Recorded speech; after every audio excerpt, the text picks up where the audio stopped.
You do solemnly swear the testimony you're about to give in this action shall be the truth, the whole truth, and nothing but the truth, so help you God? Yes. You may be seated.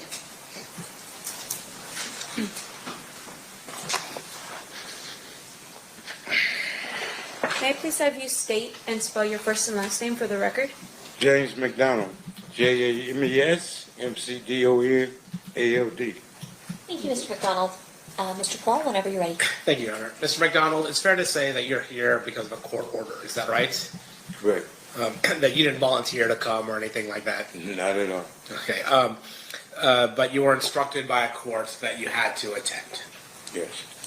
I want to ask you about September 7th, 1996. Were you at Club 662? Yes.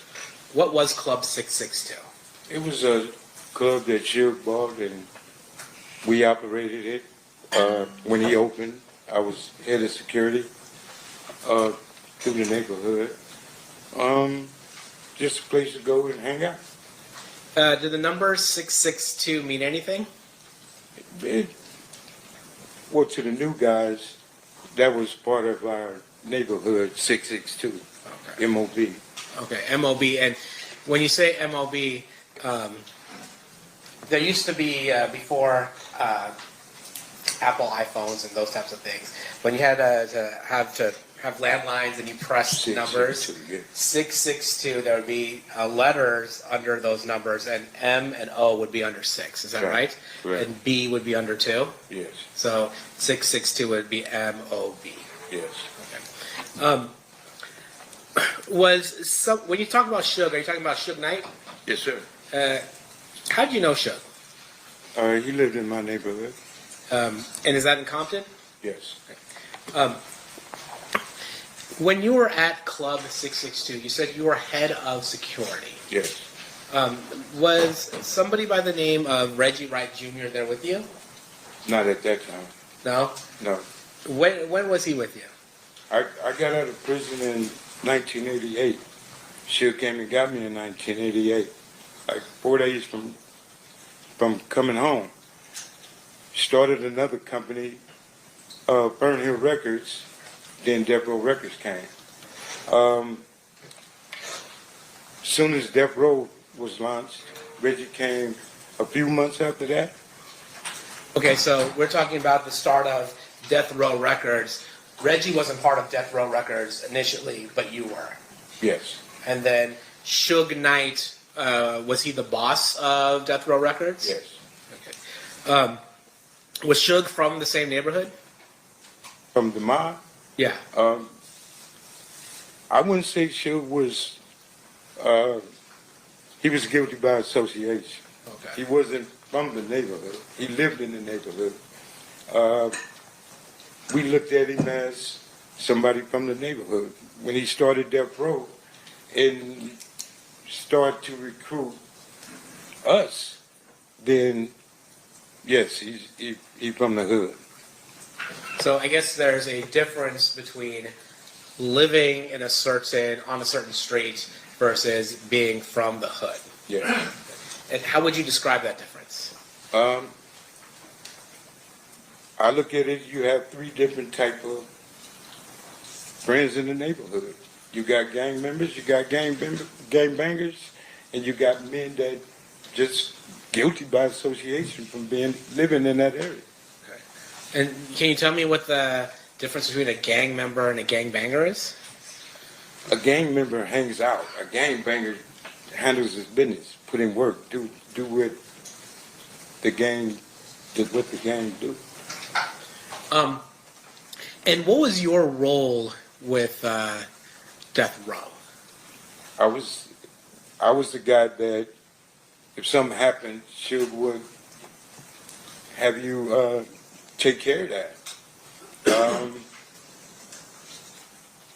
Like Snoop Dogg trial, there was issues up there. I was sent up there to make sure those problems didn't happen again. And are those problems, and I'm not asking you to get into specifics, but are those problems meaning issues with other people who might be gangbanging or might be trying to threaten folks? Correct, yes. And you were somebody that Suge relied on to be able to protect his roster of music artists and other things like that. Correct. And after you were asked to help out with Snoop, did Snoop have any other problems? No, we didn't have one issue at court. Now, I'm going to ask you, fast forward a little bit, to, were you familiar with the Southside Compton Crips? Yes. Would you say they were somebody you were in alliance with or a rivalry with? Right. Okay. And would sometimes those that rivalry get violent? Anytime you're dealing with the gang life is going to be violent at any given time. Are you familiar with somebody by the name one by the name of Tupac Shakur? Yes. How are you familiar with Tupac? He was assigned to death row. And when he was signed with Death Row, would he also hang out with you guys? He hung with my brother now. Yeah. Not me. Who is your brother? Alton McDonald, Montreal. Did he went by Buntry? Yeah. Now, during this time, is it fair to say that Mr. Shakur had an issue with rappers from the East Coast? I think Tupac inherited the beef between Suge Knight and Puffy. Okay, that was your perspective of it. That's all it was. Yeah. And we all fell.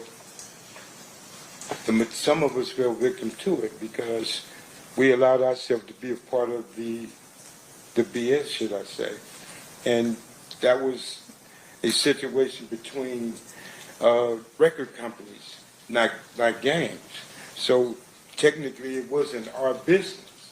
But when you had 20 men just fresh out of prison and didn't have a way of getting the things they wanted, getting a paycheck from Suge, we did almost anything and everything to get that paycheck.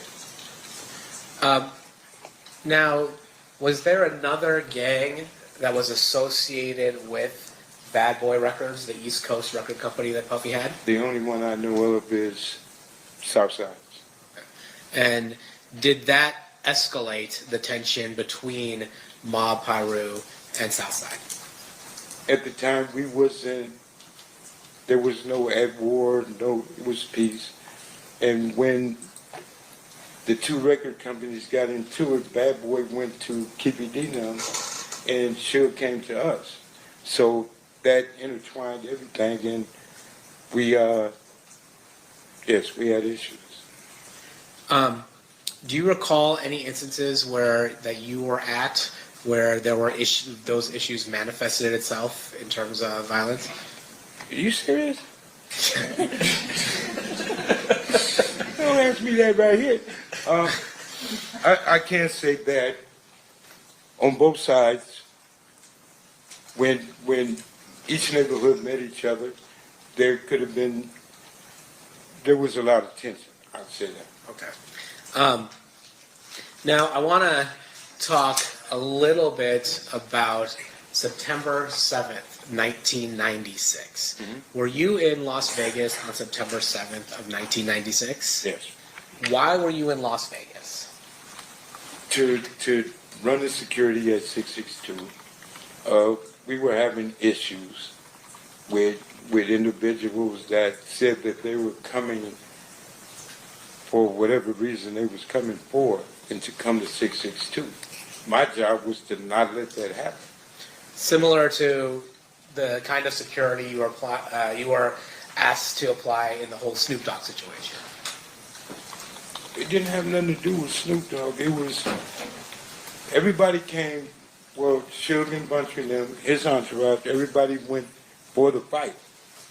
My job and all of my people were there to make sure nothing funny happened at 662. So we were the fall guys.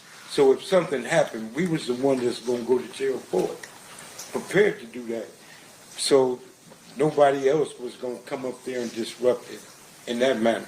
But if anybody remember that night, it was so many Metro and everybody there. No, neither side could have did anything. So it was calm, it was peaceful. So when you say there's so much Metro there, you're talking about so much Metro at Club 662? It was police all over the place. Now you said you were there to be on the lookout for something. What were you? You said I was on the lookout for nothing. I apologize. You were there. You were there in order to ensure there weren't any problems. Is that fair? To make sure everything was good. And because you had heard there might be some issues. Correct.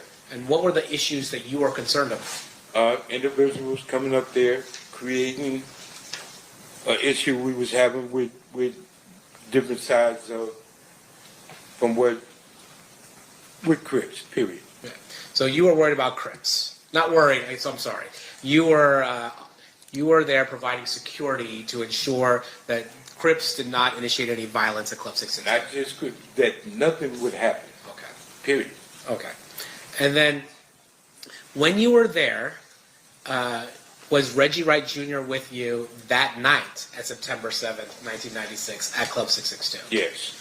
What was Reggie doing there? Reggie's job was to watch me and make sure I don't get in trouble. Everybody knew how I was. So Reggie, everybody else went to the fights. Reggie was there to watch me with the people that was there. And I'm guessing that you were not the only person there making sure there wasn't any problems at Club 662. I'm positive it was 30, 40 Pyrus there. And again, that was to make sure that there wasn't any violence that occurred at Club 662. Right. When at some point that night, do you learn that Tupac or Suge had been shot? That night, yes. Can you tell me how you learned about that? Well, people was coming back and was explaining that Tupac and Suge just got shot. Everybody was in a uproar. A lot of people started leaving, trying to get over there on Cobalt. We couldn't leave because we didn't pay to do this here. It wasn't too long after people started coming back, like Haron came back and went to the hospital. The majority of the people was leaving and then coming back because that night they said Tupac was going to be all right. And even Suge came back with a little bandage on his head. And we thought everything was good. People kept partying. So, and when Suge came back, you said he had a bandage on his head, but The dude said he got shot, but he was grazed, a little scar, but nothing penetrated. some people would describe being shot in the head even Well, slightly. you described it as that, Yeah. you're wrong. All right. So when you find out, well, let me ask you this: was Reggie with you when you found out that Tupac and Suge were shot? Yes. And did it appear to you in any way that Reggie Wright Jr. was coordinating the murder of Tupac Shakur? Impossible. I mean, and I say this because you're aware that there have been some conspiracy theories that Reggie Wright Jr. is responsible for the murder of Tupac. And it's so not true. His father was implicated, and his father had something to do with it. Reggie Wright used to be a police officer. And here again, I've been knowing Reggie Wright over 50 years. His daddy, as a police officer, patrolling my neighborhood. He done took me to jail many times when I messed up. If Reggie killed Tupac, then death row is over with. Tupac was the money source. Tupac was that guy at death row. So Reggie would have had a problem if he would have did that. And Suge, I truly believe Suge would have opened his mouth if Reggie betrayed him like that. So people say what they want to say. After that night, do you stick around in Las Vegas or do you go back to Compton? Well, I stayed in Vegas and we left that morning because we knew we was going to have neighborhood issues, and everybody left and went back to Compton. Why were you thinking you might have neighborhood issues? Well, you asked me some.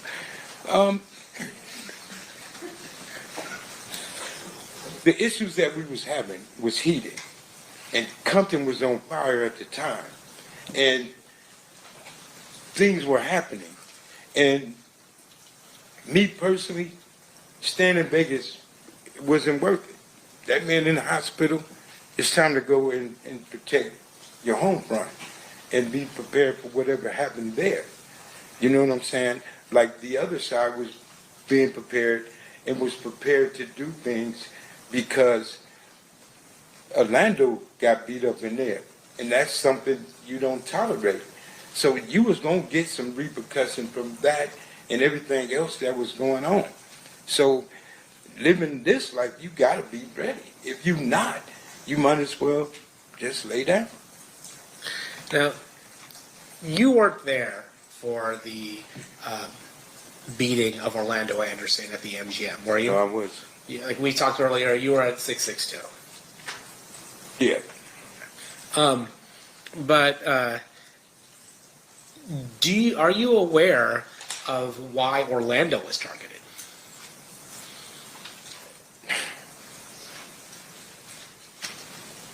I'm aware of a lot of things. Things that was going on. People ain't talked about it in 30 years. Today ain't one of them. I don't mean to be funny, but here's the thing. A lot of things happened that night. A lot of things happened weeks and weeks after that night. Me or anybody else bringing up the dead is wrong. A lot of people got hurt behind this situation in itself.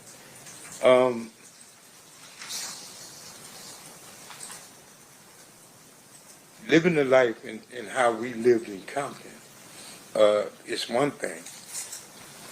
You bring back all of the guys that made it, like me, I'm 61 years old now, to rehash and relive this situation again. I told every attorney in here that tried to get me to come here, you better treat me as a hostile witness. And I think that's where I'm about to go now, because you're asking me questions. I can't answer those questions. Okay, well, let me ask you this. Then I'm not going to speak on Orlando. Let me ask you something about yourself. There was a rumor that Tupac had knocked you out one time. I'd have killed him.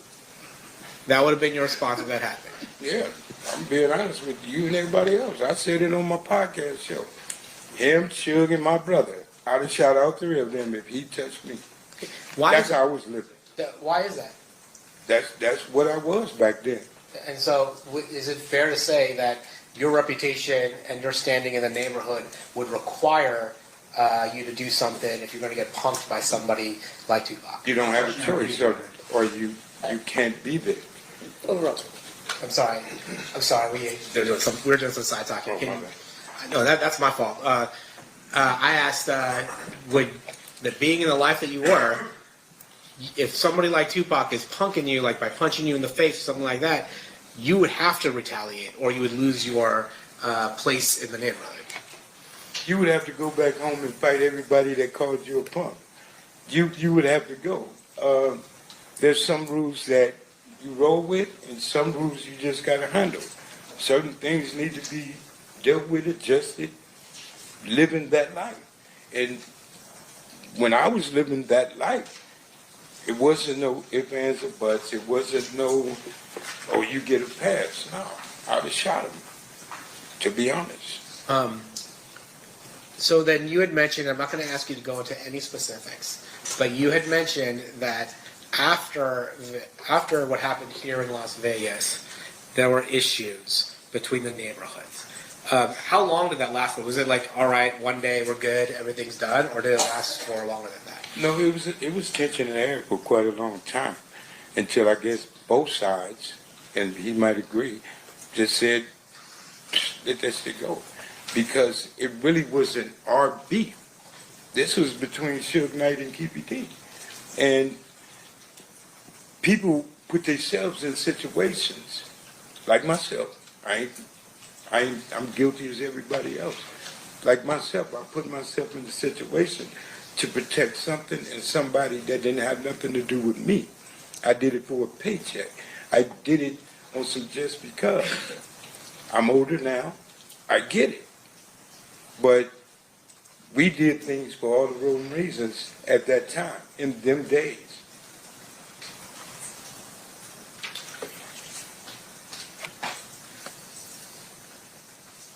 Court's indulgent.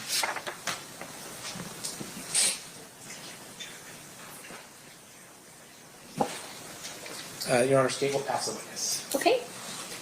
Cross-examination, Mr. Sims. Sir, have you ever met me? Excuse me? Have you ever met me before? No. Have you ever spoken to the district attorneys prior to your testimony here today? Once. And is that what you're referring to is the time that you told them, like, hey, any attorney here is better treat me as hostile because... Yeah, I told him I didn't have nothing to do with it. Now, a couple questions for you, sir. And this is more for clarification. So on the night of the murder, you were working as the head of security for 662. Yes. Explain for us a little bit about the club. Was that Shook's club or was it somebody else's club? Sure, to my understanding. Okay.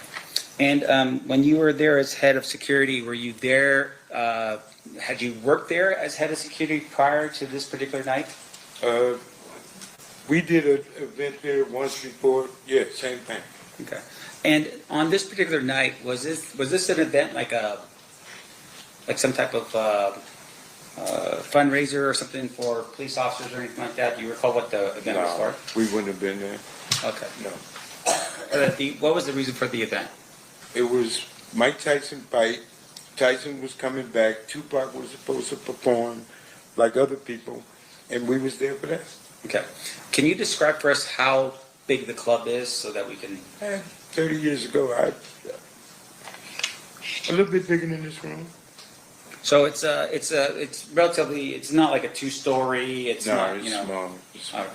And in terms of the club itself, you were there and you were sharing with us that there were other people that were there. Yes. Law enforcement as well as, I don't know, people from your side of town. Oh, law enforcement was outside. The Metro would say, why y'all putting words in my mouth? Sure. They were outside. Okay. We were on the inside. Wasn't no law enforcement mingling with us. So as far as you know, law enforcement wasn't hired by Reggie Wright to provide additional security? No, at this was Club Metro 662? posted up all over the place. And so they were there specifically just to, like what, harass or just send a warning or what? No, they were there. Like when you have events in Las Vegas, everybody knows. You're going to see Metro here, every block. Yeah. They was posted up, which they do all the time. But you're telling me that as head of security, you do not know or you don't believe that Reggie Wright hired the Metro officers to come I in? know for a fact he didn't hire the Metro Police. Okay. Do you know how many people were on the payroll that night from your security team? Well, y'all do paperwork different than we did. Our paperwork was getting cash money. Our paperwork was what they call under the table. We had at least 30, 40 of my homeboys there. Reggie Wright Jr. and his security, his company, the people work for him, didn't have nothing to do with what Shield paid us for working. So that was two different entities, Reggie and Shield. The homies was there for the Shield night. Reggie Wright hired his company to watch over Shield night people. Right. So his security did like the right thing. My security did what they ain't gonna do. You get what I'm saying? I get it. The police gonna walk you out of there. Mm-hmm. We gonna drag you out of there. So it was a difference, but not on the same paper. Sure. And once again, the intent was to protect 662, right? To protect the club, protect the patrons that were going to go there, that kind of thing. Yeah. Okay. Now, in terms of your knowledge of what happened on that night, fair to say you weren't present when the shots had rung out. No, I wasn't there. Okay. And your testimony is that you had heard from other people initially that, hey, Tupac had been shot. Yes. And you had thought maybe other people were maybe relieved, thinking like, okay, it's not that big of a deal, he's gonna be okay. That's what came back to 662. People that went to the scene, and everybody said Tupac was talking. So everybody came back to the club saying he's gonna be all right. So people just went back to, me. Right. Now, in terms of the, that night, you go back to Compton. You live in Compton. Yes. You still live in Compton? No. At the time you live in Compton, you go back to Compton, and you tell us that there was a lot of tension.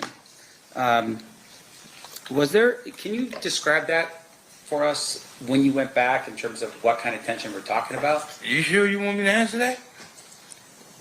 Is it going to be graphic? No, I ain't gonna. I got to raise the word in it, but you asking me a question. I don't. And what I explained to them, I don't want to send him to prison, Sure. even though we don't like each other. Sure. I don't want to send you to prison. So that's why I'm here where I'm at and where I am, because I changed my life. I'm raising my grandkids, teaching them never to be like their papa. And here I am explaining to people what I used to be. And I'm not proud of that. I'm not proud of that at all. And you asking me questions that can hurt him. And like I told them, I'm trying to avoid to answer the questions that they might look at me and say, something is wrong. Well, let me put it this way. Let me help you out with this. Okay. So these people right here, what they want to know from you is, did you see who shot Tupac? I told you no. Correct. So outside of that question, right, the next question I'm asking you is, when you went back to Compton, was it like a Southside Crip shoots a Pyru Blood, and then a Pyru Blood shoots a Southside Crip? Is that the tension that we're talking about? Do I answer this? That's a straightforward question. It's a yes or no answer. Okay. Did you see that? When I was a part of that life, I was a part of that. Once again. And I was, no, because you asking something that's gonna hurt this dude. And okay, let me stop. And once again, I want to emphasize. When we got back to Compton, Okay. it was a gang war. People were getting hurt. Okay. People was being sought. People were looking for certain individuals from his neighborhood, Okay. as well they did mine. Okay. But Orlando, him, and certain other people were being sought because people wanted to kill them. Sure. Were they the only ones that they wanted to kill? Am I the only one up in here? No, they weren't the only one. Okay. It's his neighborhood in particular. That's right. But they were the main subjects of a gang war. They was in the middle, such Sure. as me. So you're telling us that people back home somehow had some type of information that said that that guy, as a bunch of other people, were involved in what? In the murder of Tupac. Okay. But my question to you, Stop. can you focus on me for a second, sir? Yeah, I will. And I apologize. I just want to make sure that we're clear, okay, for these people. In terms of that information, none of those people were there, right? And what people you be speaking on? The people that was already in the neighborhood, or the people that left Las Vegas that same night Tupac was shot to go home, bear their arms, and go to somebody else's neighborhood Right. to look for somebody. They had to pay it back. So once again, my question to you is that the information that I'm asking about is the people that back home, you're saying were eyewitnesses to this? How could people back home be eyewitnesses to something that happened in Vegas? No, that's not what I'm saying. The people that were here in listen to my question, sir. The people that were here in Las Vegas, you're telling me were eyewitnesses to what happened and went back home. Is that what you're telling me? I'm telling you, the people that was at Just 662. answer my question, sir. Yes or no? I can't Is it answer a yes that or no? without a what you call it. You trying to tell me to say something that you're not going to understand. If you let me explain to you, No, answer my question. I'm not answering nothing. I don't know what you're talking about. Okay. Okay, Mr. McDonald, focus for a No, second. I am focused, very. Focus on this. My question to you is this. You didn't know what happened that night because you weren't there. I was at 662. Right. Do you know who that was there? I know everybody that was there. Okay. Like who? Talk to your lawyer, man. This dude is tripping. I'm not going to explain that. I can't answer that. Okay. Let me ask you this next question then. You are telling us that people back in Compton, for some reason, knew what happened here in Las Vegas. A phone conversation. People found out when people left Las Vegas the same night Tupac was shot, went straight back to Compton. It only takes 3.5 hours to get home. Sure. Yes, it wasn't a problem for people to find out what happened. No problem at all. They got on their phones, they texted people, they let them know what happened here on the night of the shooting. Yeah. They had walkie-talkies, they had all kind of phones. They had ways to call people to say whatever. But when people left Las Vegas that same night, after they found out and got in their cars and went home because it was a situation, Pac was shot. Okay. Retaliation is a mug. Come on, man. It was for real, for real. All of this was for real. Now, the night of the shooting, did you have a walkie-talkie, a Nextel thing or something like that? No. Did Reggie write? I don't know what he had. I don't know how much money he had in his pocket. I don't know what he had on his hip. But you were the head of securities, but you're telling us you did not have any type of Reggie right-way security has nothing to do with the gang-banging security, Parus, whatever you want to call us. They had nothing to do with us. Okay. The phones that Suge had for certain individuals, they had the phones. Like the guy that was bodyguard for Tupac that night. Like some of the guys that was at the Tyson fight, like Suge Knight. Certain individuals had phones. Yes, they did. Okay, so, all right, I get what you're saying. You're not there, but you're saying other people were. Yes, I'm saying there was a lot of people there. A lot of people were there at the shooting that took place. That was in the entourage, yes. Let's see. Okay, just one final question. You're here today, and I think the state had asked this question under a subpoena. You're ordered to be here today, right? Yes. In terms of that subpoena, for instance, is that's the only reason why you're here is because of that subpoena? I don't have no other reason to be here. Yeah. In order for you to get that subpoena, you were served that subpoena back in California Yes. by a police officer? I don't know, he wasn't in the uniform. Okay. And that order required you to go to a court in California? I had to go to court in Victorville. And then that court in California said you have to show up here. And in that court, I cussed them out and told them, you can't make me do nothing. Right. And in that court, they told me that I would be in attempted court. Me raising my grandkids, I'm not going to put my grandkids in the car and move somewhere so y'all can't find me. So all that running and living a different life, I ain't doing it. So I agreed to come. And like I explained to everybody in here, you ask me something, I'm going to be honest about. You ask me something I don't want to talk about, you're going to have a problem.